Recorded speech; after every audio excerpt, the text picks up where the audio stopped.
Road to St. George. Welcome back, everybody. I am with somebody that maybe you've heard of her, maybe you haven't. If you have not heard of Laura+Philipp before, you're going to hear some amazing stories today and a unique perspective that she has on training. Laura, thanks for taking the time to be here with me today for Road to St. George. Thank you so much, Mark, and hello to everyone. All right. What are those ski poles in the background? Where are you training right now? So at the moment, I'm in Switzerland at St. Moritz. I'm doing a high altitude training block in preparation for St. George. Well, a lot of the top pros that I've talked to are doing the exact same thing. They're at altitude. They're at an area that's very hilly, so they can get ready for the World Championship, which, as everybody knows, is not on the big island of Hawaii. It's going to be in St. George with lots of climbing on the bike, very demanding hilly run course as well. So, but before we get to St. George, there's an area that I really want to explore with you, because it's something where I think you're one of the first athletes ever to truly embrace what it means to train as a woman who every month has a period, who has cycling in when you feel strong and when you don't feel quite as good as other times. So just tell me a little bit about what you've learned as you tune into this. Yeah, so I have to say, first of all, I was not an expert in this area at all. So I noticed over the years that I always, at some parts of the months, had days where I simply couldn't really push myself, and I got really frustrated, and I started debating with my coach. I was like, everything is not working anymore. And then after a week, everything was fine again. And yeah, I started to do some research to find out if there's some connection with the cycle. And it was so really great to actually find the book by Dr. Stacy Sims, where I read for the first time that it's not something weird with me, but there's an actual connection between the menstrual cycle and the way how female athletes feel during their cycle and the way how they perform. And yeah, I think it's now 4 or 5 years that I started to actually train with my cycle and use my female physiology and not train against it, because I think that's what I did in the past for certain days in my cycle. So one thing I definitely stopped doing was faster training, for example, and that made a big difference. I felt so much better. Looking back, I really felt like this is in a negative way affecting my hormones and my cycle. So I just tried to learn a lot and to track a lot, to have a look at how my body reacts when I schedule the training a bit different.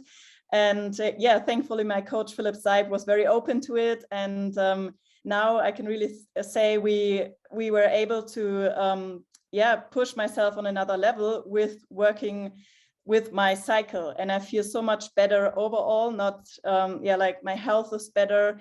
I can perform better. Of course, there are still certain days where I don't feel like I would do another personal best, but the difference now is that I know why I don't feel good. And just knowing this makes it so much easier to accept that you don't feel good in a session, or maybe the times are not there.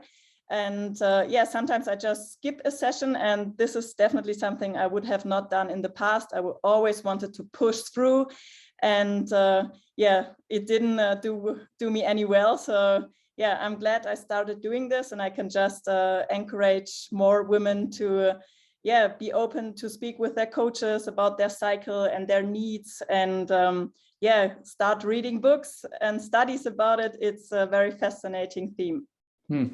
So it sounds like the first thing you did is acknowledge that maybe all of the fast training that raises cortisol, it was making your cycle less healthy. So you corrected that, and then you tuned into those times of the month when it's better to back off. So take us through a month cycle and kind of how it feels for you and what you modify in your training. Yeah, so the first half of the cycle starts with your period. And maybe it's also worth to mention that we are talking about natural menstrual cycle. Mm-hmm. So this only works for women who are not taking any hormonal contraceptives. So I think that's important to mention. So with a natural menstrual cycle, your first half starts with your period, and maybe after day 2, I start to feel very strong. So like the hormonal state is very anabolic, and that's what I also feel like. I can hit the gym very hard without getting sore muscle, and I also feel very powerful in my intervals. So in my training, we try to include lots of the high intensity work out during the first half of my cycle. And then with ovulation, we start to maybe decrease intensity a bit, but do more aerobic work. And the great thing as an Ironman athlete is we need to do both. And so, yeah, I'm just doing it in a bit of a cycling structure. But I can also say that with working so much with my cycle, like I have more good days now than bad days. And of course, I can't choose the days that I'm racing on. And I also found ways to support my body more. For example, the carbohydrate and also hydration need is more in the second half of the cycle. So if I know I have to race or have a hard workout coming up, then I just try to support my body more with these special needs. And then I can also push through a hard workout. It's just now maybe like one day in a whole cycle where I would maybe skip a workout because I don't feel well. So fast forward, we're looking at St. George. As you think about the race and you're tuning into your cycle, what will be the things that you might do differently at one point versus the other? Sounds like if it's in the second half, you just have to eat a little bit more carbohydrate. Yeah, so looking back, like most of my races have actually been in the second half or even close to my period, which for me is like the worst timing. But I was still able to perform well and I had great races. So knowing that definitely helps me mentally. So I'm not afraid of any day in my cycle. I think that's very important. Because I get this question asked very often now, as I know so much about my body and my cycle, then I feel it so intense if I'm afraid now of having a bad day for the World Championships, for example. Of course, I also did my calculations to know what day I will be in. And for St. George, it's actually looking quite good. So hopefully nothing will disrupt my cycle at the moment. Because like hard training or like a lot of stress can definitely have an impact on it. So we will see. But no matter what, it won't be the day of my cycle that probably has the biggest impact of the race performance. But if I would be in a phase where I don't feel well, I would do what you just said, like make sure I fuel like really, really good, especially carbohydrates. Also after training, like have my proteins ready, and also, yeah, just try to be hydrated very well. So drink more. And then also some supplements can help support your body to work well and maybe have less cramps if that's some of the symptoms some women experience just before their period. So magnesium can help, omega-3 fatty acids or BCAAs. So there are a few things that you can really try to do to reduce negative symptoms. Also skipping caffeine can help. So like in the last week of my cycle, I tried to skip caffeine and also milk, like dairy products. So this is just some simple things like every woman can do. And I'm sure everyone will see positive effects immediately. Well, there you go. You just got a master course in female physiology, female body, female racing. And you mentioned that even though you had a lot of your big races in the second half of your cycle, you had some amazing results. For those of you who don't know, Laura had the fastest debut Ironman ever in the history of the sport in Barcelona. You went 8:34, is that right? Yeah, that's right. Yeah, I mean, that's mind-boggling. You know, years ago to go in 8:34 for a woman in an Ironman, people would have said, that's nuts. They can't, who can break 9 hours, you know? So in her first Ironman, not only that, but last year she did the fastest ever marathon in Klagenfurt, going 2:44. 2:44, my fastest ever was 2:40 in Kona. Put that in perspective. And on top of that, coming off of Klagenfurt last year, she just did a race in Dubai just to, you know, kind of get the feel going for the year going toward St. George. She absolutely crushed, did the world's fastest time ever for a 70.3, going 3 hours, 53 minutes. Those are some amazing results, Laura. Thank you very much. Yeah, hearing that makes me really proud. But I also know there has been a lot of work going into it. And yeah, but it's still really, really cool. Yeah, some great races there. Well, you're obviously tuning into the course in St. George, training in St. Moritz. Give us your thoughts on the course in St. George. Yeah, so I've never been to St. George, so I've only seen videos from the 70.3 race, and it looks stunning. Like, I really love the landscape over there, so I can't wait to actually go there and experience it myself. I'm an athlete that is made for hard courses. I think they really favor me, and I also love technical bike courses. I don't know if the bike course is really technical or if yeah, the hardest part is just the climbing, and the descents are easy. So this is something I still don't know, and I will only find out when I get there. But yeah, I'm prepared for a hard race, but also a super nice opportunity. I think having the World Championships outside of Kona is something very special, especially with a wetsuit swim. That should be something that will favor me. I only learned to swim at 24, so I still have some years ahead where I have to keep up and up my swim game. So yeah, I'm looking forward to this. I think this will have like very different dynamics for the race. And yeah, I'm looking forward for a hilly course. I try to prepare myself as best as possible. I included many hills already, and I'm sure there will be more to come.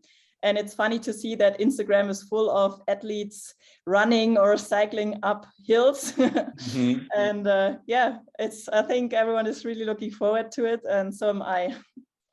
That's great. Yeah, Gustav Eden recently posted a day with Gustav, and he ran 27 kilometers uphill. I mean, everybody's tuned into that for sure. 2019 was the last year that everybody got together and actually raced an Ironman World Championship. That was really the last big full Ironman where the world's best were in one place. Certainly there have been other races that have taken place since then. How is it going to be for you finally having everybody together as opposed to maybe just a few athletes that you're focused on? Yeah, so that's actually what I was waiting for since 2019.